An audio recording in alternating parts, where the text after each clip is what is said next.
lihim ni Sandro Mark. Mukhang may mga kinasasangkutan siyang mga kahiya-hiyang ganap.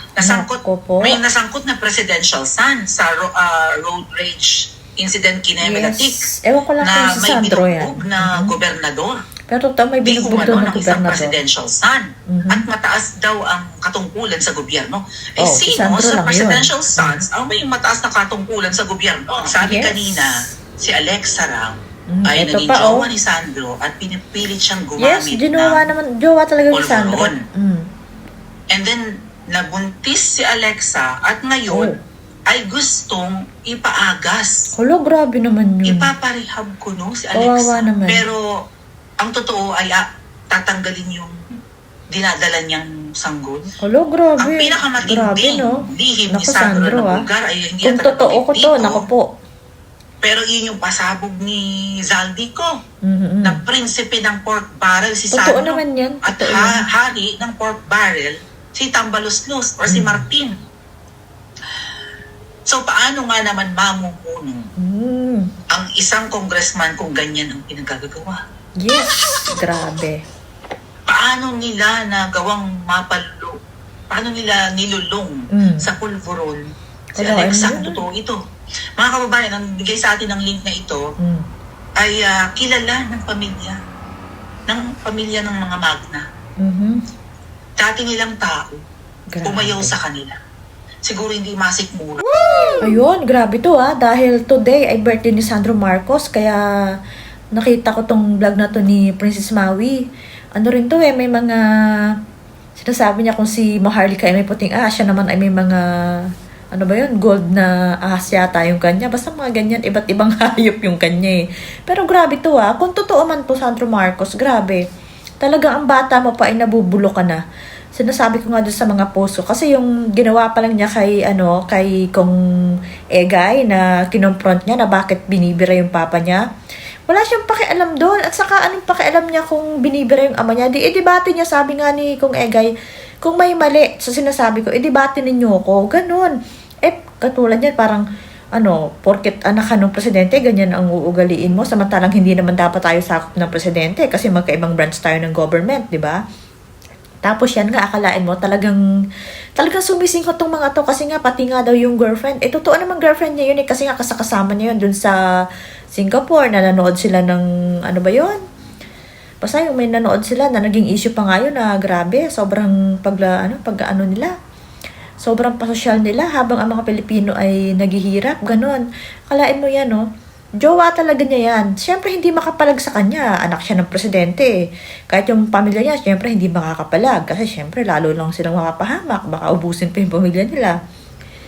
Ayan, talagang pinipilit daw pasinghutin ng pulburon. Tapos yun nga, parang nabuntis. Tapos gustong ipatanggal yung bata. Tapos kunyari, idadalhin sa rehab. Tapos doon ipapategi nila. Hindi lang daw naging matagumpay ito Mabuti naman at siguro lumalaban kahit paano or nakiusap siguro yung babae na mananahimik na lang siya, ganyan. Or siguro binabantaan siya na ganito kasi marami ring alam syempre. Grabe, talagang ito si Sandro talaga. Ngayon pa lang nag-uumpisa. Pero sinasabi ko naman sa kanya, tapos na ang karir mo pag natapos yung pwesto niyang ama mo. Hindi ka naman nanalo sa totoo lang. Tinatawag lihim ni Sandro Marcos. Mukhang may mga kinasasangkutan siyang talagang sangkot siya, hindi mo ka. Totoo yung iba dyan. May nasangkot na presidential son sa yung sinasabi ni Montulfo incident yata Kinemelatik na may binugbog na gobernador. Di umano ng isang presidential son. At mataas daw ang katungkulan sa gobyerno. Sino sa presidential sons ang may mataas na katungkulan sa gobyerno? Naalala niyo mga kababayan, meron dating nag-leak din. Yes, ang dami na niyan. Hindi lang talaga pinapansin at Sandro ay merong property sa Koh Samui. Grabe, sa isang exclusive resort and subdivision, I think, in Thailand. Sa southern part ng Thailand. Diba na ang nabalitaan pero hindi lang talaga pinapansin. I think isang malaking bahay ay nakapangalan sa isang Yeye Vivas. Yes, yung yaya ni Sandro yun. Like months ago, yung Yeye Vivas, yung parang kanang kamay ni Sandro Marcos. Yes, yung nga daw ay yaya lang parang ni Sandro. Parang yun yata yung tumboy na sinasabi ni Miss Marlica na bulldog. Baka yun. Pero nakapangalan doon. So, paano ang isang executive assistant ay merong property pagkalaki-laki in Koh Samui, Pinangalan lang yun, syempre. Ang sabi kanina, si Alexa raw ay naging ito jowa ni Sandro at pinipilit siyang Totoo gumamit naman ng jowa yun ni Sandro eh. polvoron. And then, nabuntis si Alexa at ngayon ay gustong ipaagas. Grabe no? Kawawa naman. Talaga? Yung akala mo'y makaka-jackpot ka na, mapapahama ka pa pala. Papalaglag na Kalain mo dinadala yun. ni Alexa. Napakasama. Eme-eme na si Alexa ay Hindi daw kasi natuloy yun, serious Sandro. allegations to, Sandro. I'm not saying Yes, that this kung is true. totoo. Ah. Kung totoo. First time ko, hindi ko ito pinapanood ka hindi ko pa nga binabasa. So, ipaparehab ko no si Alexa. Pero, Kunyari. ang totoo ay tatanggalin yung dinadala niyang sanggol. Grabe no? Grabe. Kawawa naman tong Right? jowa na to. Ipapa-abort. Pero gugurgurin. Dapat ginagantihan yun kung ganyan eh. Sobra-sobra naman na kasi. Hala. Tapos parang ang hindi nagbubumi yung ni Alexa. Hindi, kasi yung kontrolado showbiz syempre pag career. sumikat yun. Kasi eh, title control nga raw. Kinokontrol ang popularity ni Alexa. Baka nililimit yung projects, ganyan. Kawawa naman. Akala siguro ng mga nagiging jowa ay ang pinakamatindi nakajackpot mga na sila. kababayan, hindi itong kanyang affair with another woman and then kawawa si Alexa Miro, yung Personal girlfriend niya naman na yun. sinasakay pa sa Pero private talagang sa jet totoong buhay. with daladalang mamahaling asto. Si Alexa Miro din, wala pang isang taong nanalo si Ngiwi. Diba?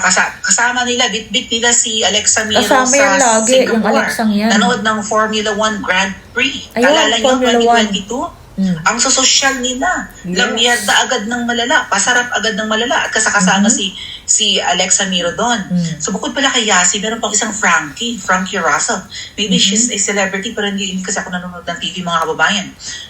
Ang pinakamatinding lihim ni Sandro na Bulgar ay hindi ata nabanggit dito, pero yun yung pasabog ni Zaldico. Yes, yan ang totoo. Na prinsipe Talaga. ng pork Prinsipe ng barrel pork si Sandro. barrel.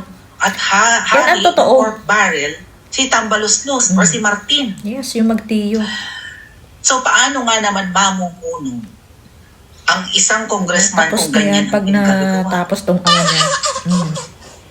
Paano nila nagawang mapalo?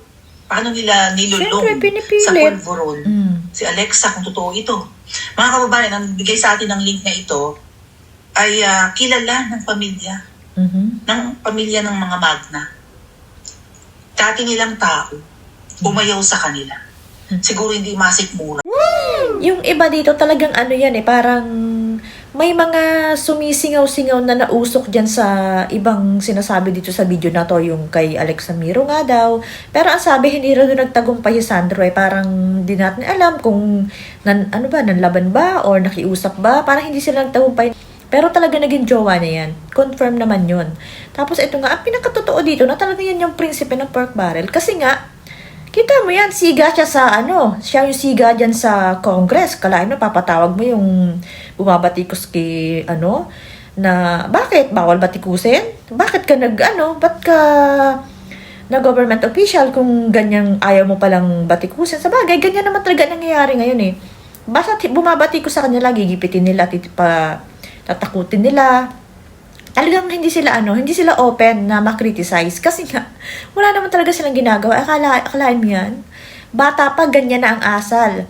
Hindi ko alam kung totoo tong ang alam ko dito is yung gobernador na ginulpi nga ay ang sabi ni Montulpo ay si Junbic. Hindi natin alam kasi nga parang niyari atas yung isang anak hindi si Sandro si Benny ang sinasabi, parang kaya daw ginulpi na ni Junbic si yung gobernador ng Bulacan yata.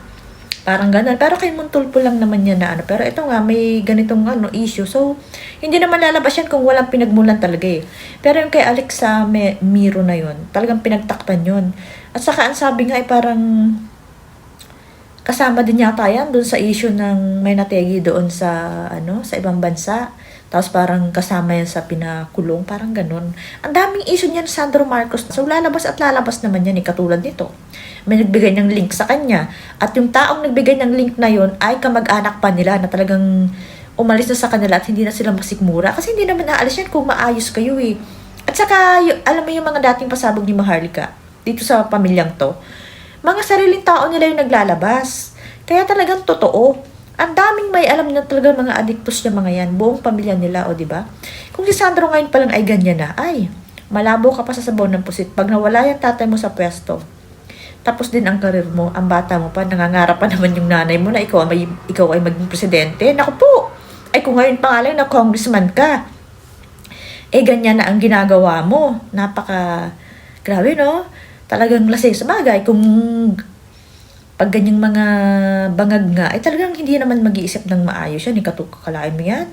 Jowa mo naman.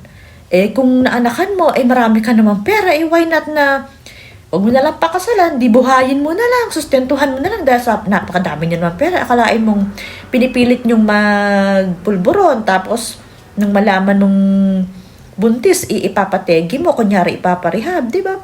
Sobrang sama. Kung totoo na ginawa mo yon, yun naman ay ayon lang dito sa link na nakuha na to ni Princess Maui. So, pero yung pagiging prinsipe mo ng pork barrel, totoo yun. Kita mo naman.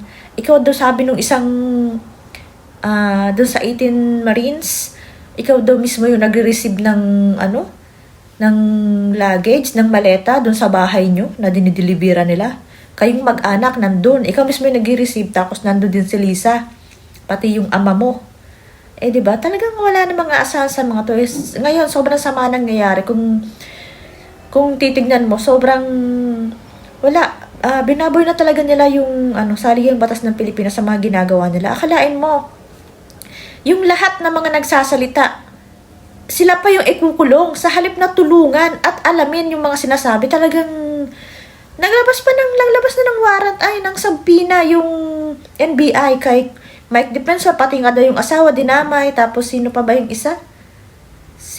Yung attorney Balingog, tapos yung sa 18 na Marines.